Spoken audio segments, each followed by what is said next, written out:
Hi, good morning, and welcome back. We're in Second Kings 6 and 7.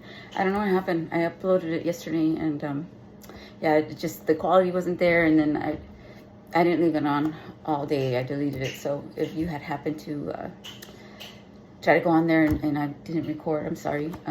Thanks for joining me today, though. So we're gonna read Second Kings 6 and 7, and before we do, let's just open up in prayer, Lord. You guys. Thank you, Lord, for another day that we wake up and we get a chance to start things all over again. We ask that you're with us during our day, that we give you thanks during our day, that we help others if there's an opportunity, that we continue to pray, cease without praying, and that we give you all the thanks for all the blessings of our day. I ask that you open up our hearts and our minds, Lord. May we be in a calm place where we can understand and receive your word and one day share it. I pray that whatever is troubling the listener, their family and friends, I pray for them right now, that any concern that they have that's weighing on their heart, that they put it at your feet, that they bring it to you, Lord, knowing in full faith that all will be well, that we can trust in you. May you be in this message today. May it be your voice that is heard and not my own. It is in your name I pray. Amen. And I'm trying to be active, so excuse. But I know if I don't get on here right now, I'm procrastinating. I won't do it today. So the floating axe head, chapter 6, chapter 6. And the sons of the prophets said to Elisha, "See now, the place where we dwell with you is too small for us. Please let us go to the Jordan, and let every man take a beam from there, and let us make there a place where we may dwell." So he answered, "Go." Then one said, "Please consent to go with your servants." And he answered, "I will go."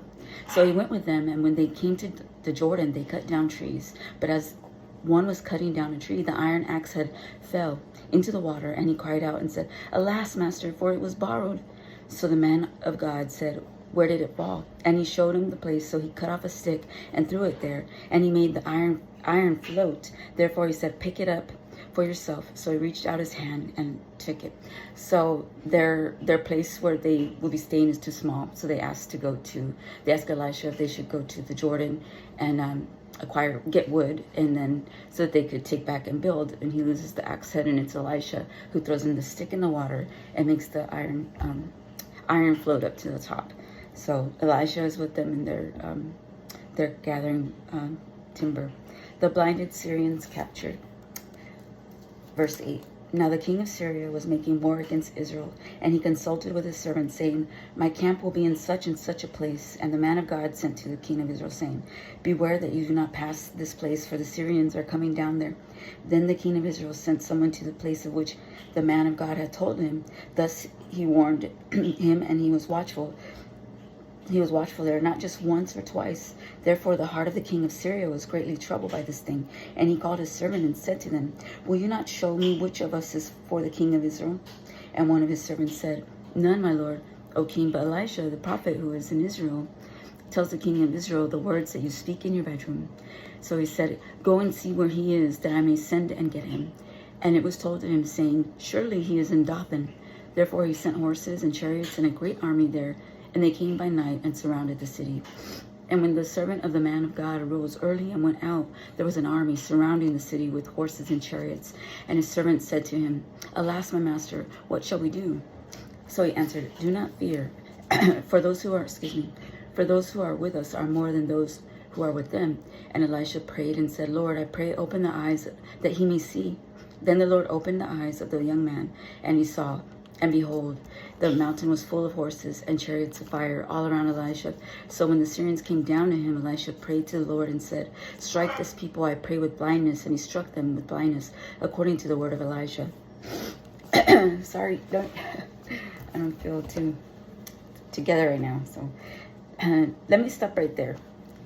So the Syrians king is mad because, sends for Elisha because he is telling him what his plans are. So he was able to warn the king of Israel, and they avoided where the army would be. They didn't go where they would be ambushed.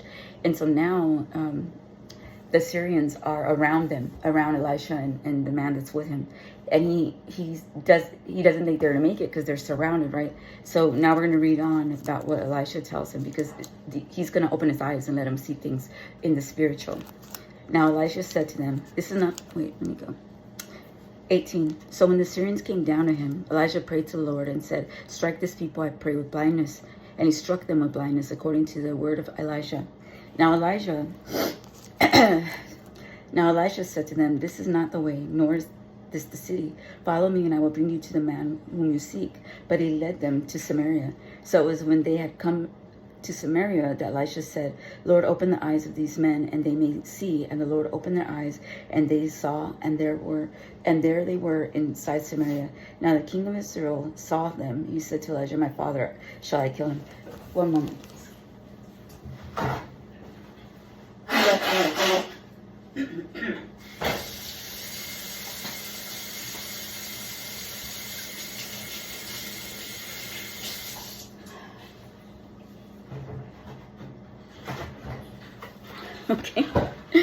Okay, just so you can sympathize with me. I normally wouldn't do that, but I just ran, and I don't want to offend you guys by sniffling continuously through the reading. But if you tried doing this recording every day, you'd be surprised how many things are nuisance and like keep you from wanting to record. Yeah, you don't want people to see you at your best, right? That's what's happening right here. So I skipped a very important part when Elisha opens the eyes of the man with him. So we're going to start at 16, and when I started acting up, okay? So at 16,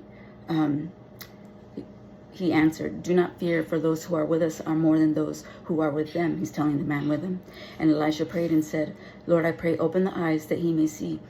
Then the Lord opened the eyes of the young man, and he saw, and behold, the mountain was full of horses and chariots of fire all around Elisha. So when the Syrians came down to him, Elisha prayed to the Lord and said, strike this people, I pray, with blindness according to the word of Elisha. Now Elisha said to them, this is not the way, nor is this the city. Follow me, and I will bring you to the man whom you seek. But he led them to Samaria.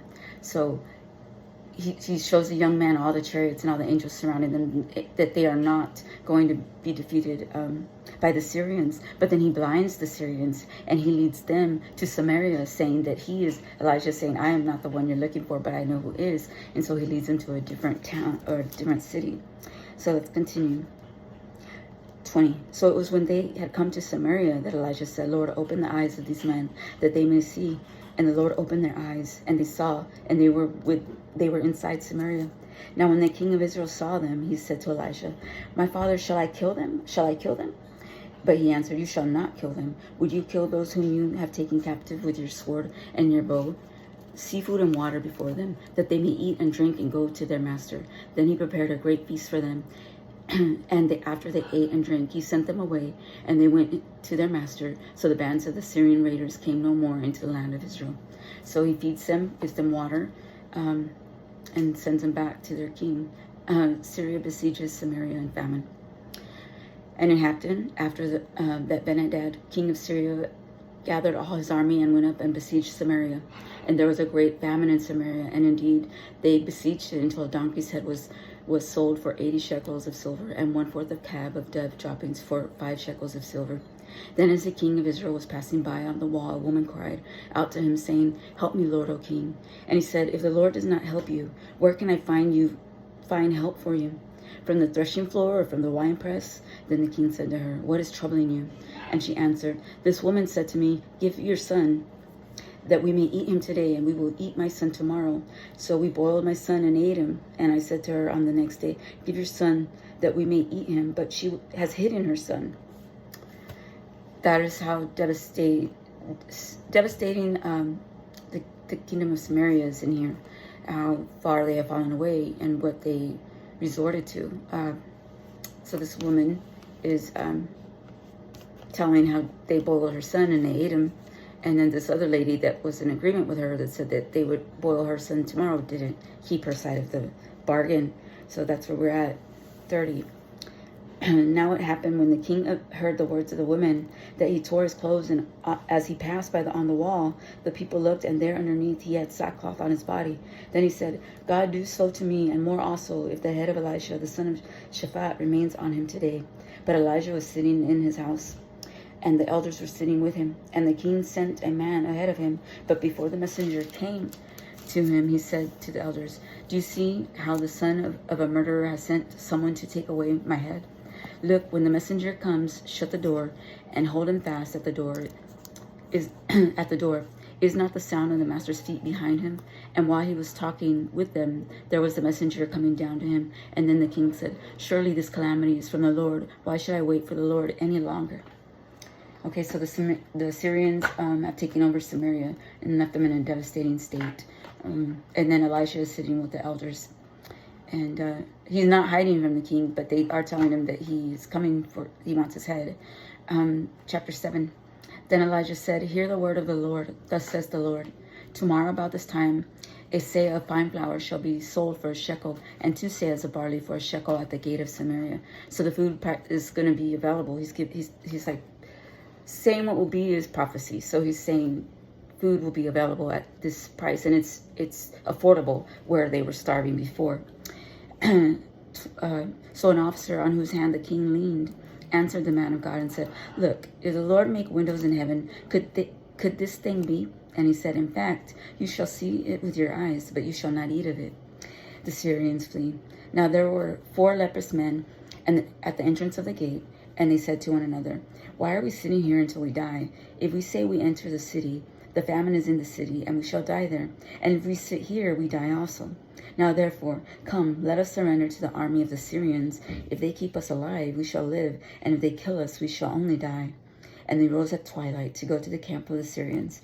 And when they had come to the outskirts of the Syrian camp, to their surprise, no one was there, for the Lord had caused the army of Syrians to hear the noise of the chariots and the noise of the horses, the noise of a great army. So they said to one another, look, the king of Israel has hired against us the kings of the Hittites and the kings of the Egyptians to attack us. So they were scared by what they heard. And there's the Lord's favor. They on the Israelites again, because Syrians that just took over Samaria and left it in a bad state, they head back to their kingdom because they're scared that the Israelites would outnumber them because they were joined by the Hittites and the Egyptians. Okay, so therefore they arose and fled at twilight and left the camp intact, their tents, their horses, and their donkeys, and they fled for their lives. And when the lepers came to the outskirts of the camp, they went into the tent and ate and drank and carried from it silver and gold and clothing and went and hid them. Then they came back and entered another tent and carried some from there, alas, and went and hid it. From there also and went and hid it. Then they said to one another, we are not doing right. This day is a day of good news, and we remain silent. If we wait until morning light, some punishment will come upon us. Now therefore come, let us go and tell the king's household. So they went and called to the gatekeeper of the city and told them, saying, we went to the Syrian camp, and surprisingly no one was there, not a human sound, only horses and donkeys tied, and the tents intact, and the gatekeepers called out, and they told it to the king's household inside. The king arose in the night and said to the servants, let me now tell you what the Syrians have done to us. They know that we are hungry, therefore they have gone out of the camp and to hide themselves in the field, saying, when they come out of the city, we shall catch them alive and get into the city. And one of his servants answered and said, please let several men take 5 of the remaining horses which are left in the city. Look, they may either become like all the multitude of Israel, they are left in it, or indeed, I say, they may become like all the multitude of Israel left from those who are consumed. So let us send them and see. Therefore they took 2 chariots and horses, and the king sent them in the direction of the Syrian army, saying, go and see. And they went after them to the Jordan, and indeed all the road was full of garments and weapons which the Syrians had thrown away in their haste. So the messenger returned and told the king. Then the people went out and plundered the tents of Syrians. So a seah of fine flour was sold for a shekel, and 2 seahs of barley for a shekel, according to the word of the Lord. That was said in the beginning of 7, that's what they would be sold for. So now it's affordable. If I'm reiterating too much, it's because I want to try to understand it myself. So it's helping me continue to read and not lose my place in what's going on. So a seah of fine flour was sold for a shekel, and 2 seahs of barley for a shekel, according to the word of the Lord. Now the king had appointed the officer on whose hand he leaned to have charge of the gate. But the people trampled him at the gate, and he died, just as the man of God had said, who spoke with the king, came down to him. So it happened just as the man of God had spoken to the king, saying, 2 seahs of barley for a shekel, and a seah of fine flour for a shekel, shall be sold tomorrow about this time in the gate of Samaria. Then that officer had answered the man of God and said, now look, if the Lord would make windows in heaven, could such a thing be? And he said, in fact, you shall see it with your eyes, but you shall not eat of it. And so it happened to him, for the people trampled him in the gate, and he died. There's a lot going on there, a lot of devastation where the people went to cannibalism in Samaria, Syrians, how they fled in such a haste and left all their things. And I hope you received a message today, and join me as we go into chapter 8 later. Take care of yourself. God bless you. Bye.